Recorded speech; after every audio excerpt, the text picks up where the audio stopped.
Welcome to the deep dive. Great to be here. Today we're diving into, well, a topic that one source called the scariest political experiment in history. We're looking at how democracies, the systems meant to protect freedoms, can actually fail, especially now. Right. And not with a bang, usually. More like a slow, legal crumbling from within. Exactly. We've been looking at this video analysis that really breaks it down. Yeah. Using Venezuela as a major case study. It's pretty chilling stuff. So our mission today is to pull out the key insights, understand that playbook for dismantling democracy legally, And spot the warning signs, the early ones. and grasp the economic fallout because, well, the source warns this could happen anywhere, even potentially right here at home. That's the core message, isn't it? The danger now isn't always, tanks on the streets. No military coups. Right. It's this gradual, almost invisible hollowing out, using the rules. Makes it way harder to see happening in real time. Definitely. So understanding these signs is just vital. Okay, let's get into it. Let's do it. So first off, it helps remember democracy on a wide scale. It's pretty new, mostly a 20th century thing. Yeah, relatively speaking, it's young. And already we're seeing this huge backslide globally. The source we looked at puts the figure at nearly 75% of people now living under autocracies. 75%?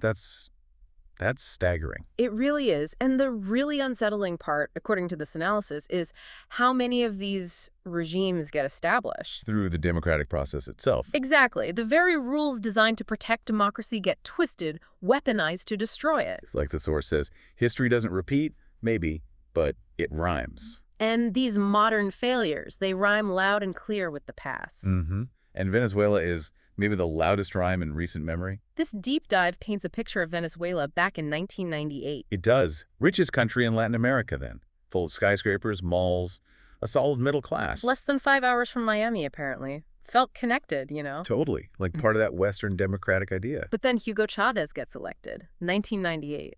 And the analysis shows how he just masterfully used populist language. Promising everything, right? Lower taxes, higher incomes. Saying all the right things. Yeah. And it's important to get what populism is here. The source stresses it's not just left or right. No, it can be either. It feeds on existing divides, exploits problems that are already there, usually. Doesn't necessarily create them from scratch. Right. But under Chavez, in less than 10 years, that prosperous Venezuela. It becomes a collapsing autocracy. And the key point, the really chilling argument in this analysis, Is that it was legal. A legal dismantling. Using democracy's own rules against it. not a military takeover initiated by the government, which is what you might expect. No. And the source makes it clear the warning signs were there. People just didn't or couldn't act on them in time. So how does it work, this legal dismantling? The material lays out a playbook. First move. Consolidate executive power. Grab more power for the president. Chavez started it with constitutional reforms back in '99, centered power in the presidency. And his successor, Maduro, took it way further. Yeah. Basically got rid of all checks and balances. Which is why systems like the U.S. one, with the president, Congress, the courts, that separation of powers. Yeah, balance. Yeah, that balance is so critical. It's designed to prevent exactly this kind of power grab. The analysis says the real fear is when those checks start getting deliberately taken apart. Which leads straight to the next tactic. Attack the judiciary. Go after the courts. Chavez rewrote the Constitution, restructured courts, allowed for court packing. And there's that specific example. Increasing the Supreme Court from 20 judges to 32. And the catch? He appointed 12 loyalists. Just like that. Enough to guarantee favorable rulings. So the court stops being independent. Completely. It's just an arm of the executive. Political loyalty becomes the only thing that matters, not the law. Rule of law. Gone. Okay, so courts are neutralized. Next target, the legislature. Like weakening Congress here. And in Venezuela, there was this ironic twist. Opposition boycotts. Yeah. They actually ended up handing Chavez full control of their National Assembly. Backfired completely. Wow. And with that control. He could pass enabling laws. It basically gave himself power to rule by decree anytime he wanted. So the legislature becomes irrelevant. Pretty much, power just shifts to one person. And at the same time, you've got to control the military. Absolutely. Chavez got total control. Removed anyone high up who questioned him. And then use the military for what? Domestic enforcement? Yeah. Sometimes even against local police forces? Creating this situation where, as the analysis puts it, Yeah, it was basically support Chavez and socialism or face jail. or worse. Grim choices. Mm-hmm. And then there's silencing the media. The source calls this maybe the most important piece. How they do that? Pulled licenses from critical outlets. Simple as that. And replace them with. State-run propaganda. Networks that just pumped out the government line. And the really insidious part. Using media laws, Yeah. laws meant to protect free speech, to actually criminalize dissent, calling critical reporting illegal. So clever in a dark way. It really is. And it worked. Supporters found it easy to believe the leader, especially if, maybe some social programs were helping them initially. Easier to believe him than independent news or foreign critics. Right. So all these steps together, they let the leader entrench control, eliminate opposition. Chavez used that populist connection, the social programs, for the poor majority, to build intense loyalty. While simultaneously painting enemies everywhere. Oh, yeah. Demonizing the old elites, private media, foreigners, anyone who might challenge him. And the source notes how self-interest plays a big role. If you feel the leader is helping you. You're much more likely to buy into the whole narrative, ignore the warning signs. And the final nail in the coffin for democracy. Eradicating electoral competition. Yeah. Making it impossible for the opposition to actually win.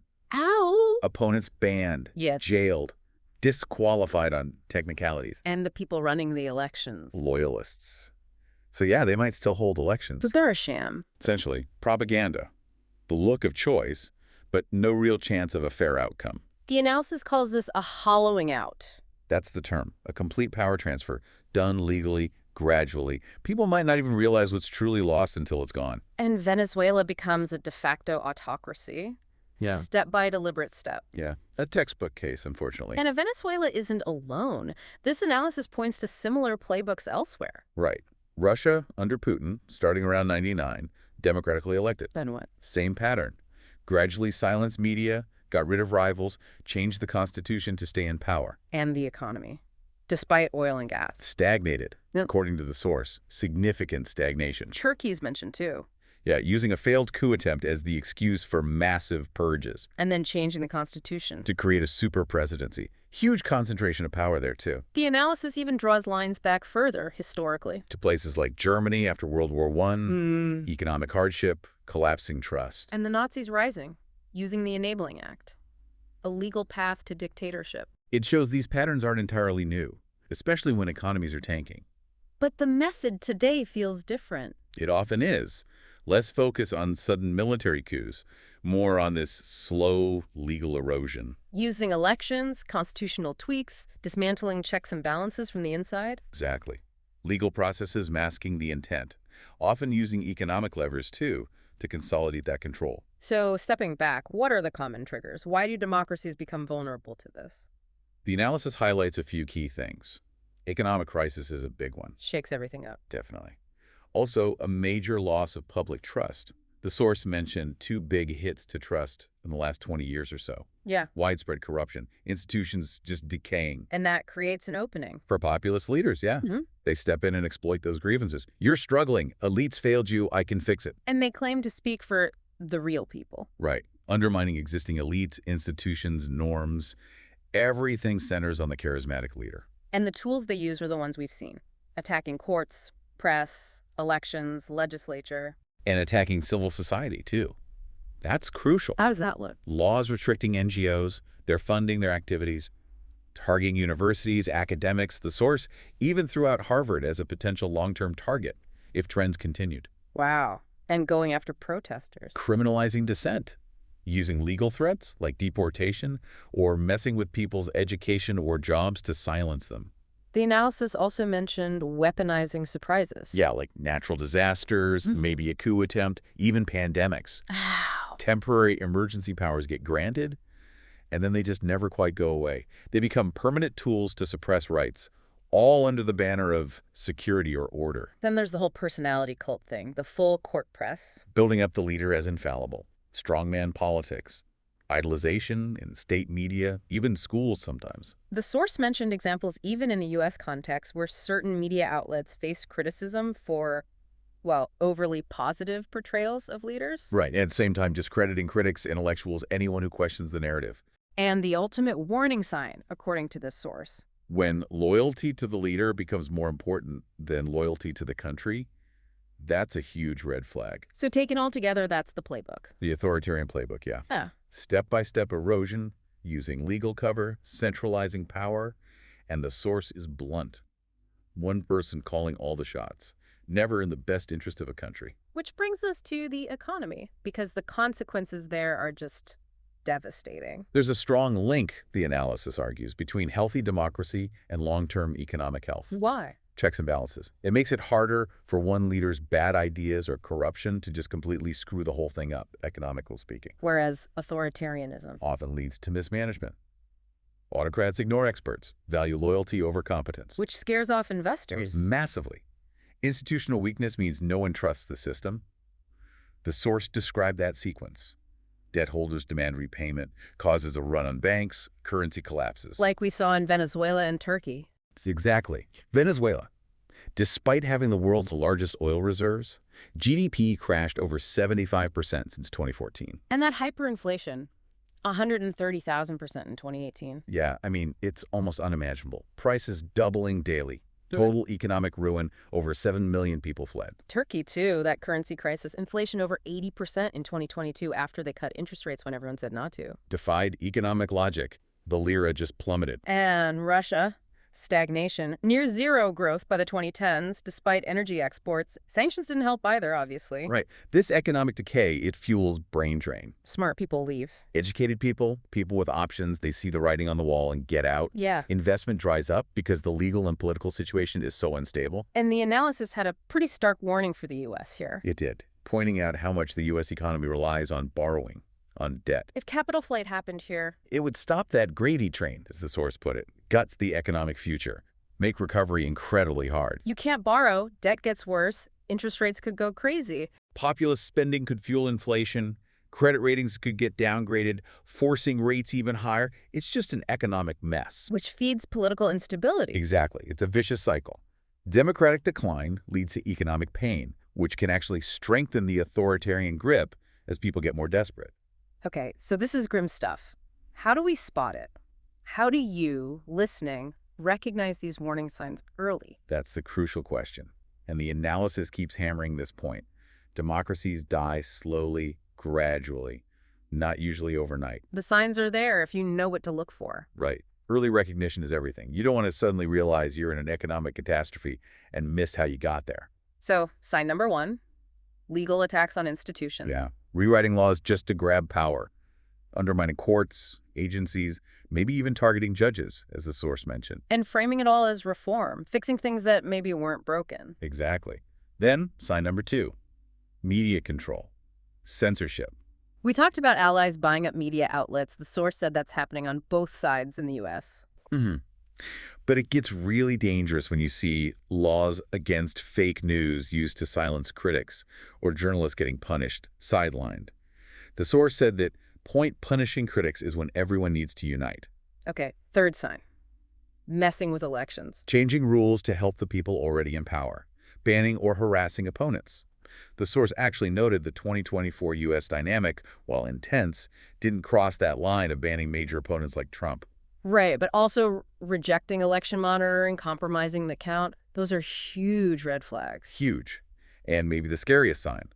Political violence or intimidation becoming normal. Like how? Protesters met with force, legal threats, opposition leaders jailed or constantly harassed, violence used as a tool to govern. That's another point where the analysis said the nation needs to come together. Absolutely, because the core principle is simple. Yeah. If the opposition cannot win, you don't have a democracy anymore. The people aren't in control. Even if elections happen. Right. The source was clear. Authoritarian governments never rule fairly or properly long-term. Elections are fake if they aren't competitive, if media, courts, money are all stacked against one side. So if you can't vote the leaders out, Regime change becomes impossible through the system. And then the people have lost control. Freedom is gone. and the source warns, you might lose it without even realizing because it happens slowly, legally. It erodes from within. And that political collapse leads straight to economic collapse. It really underlines why checks and balances, strong institutions, and just paying attention Right. are so vital. Constant vigilance, because the alternative, the analysis warns, is that even a superpower like the U.S. could lose its democracy, become the next superpower that fails. Wow. Okay, so wrapping this up, the main takeaway seems clear. Yeah, the big threat today isn't always the sudden shock, it's the slow creep. the legal erosion. Happening by attacking institutions, controlling information, rigging the electoral game, silencing opponents. And often dressing it all up as necessary, legal, even popular actions. Understanding these signs, these tactics we've talked about from the source material, that feels like the essential first step. They give you the framework to recognize the patterns wherever they might pop up. And the analysis leaves us with a really provocative thought, doesn't it? It does. That idea that when people lose the power to change their government peacefully, freedom is already lost, often before they even know it because it felt legal, gradual. So in the face of that kind of subtle threat, what does real vigilance actually look like? What does it demand from us? That's the question to ponder, isn't it?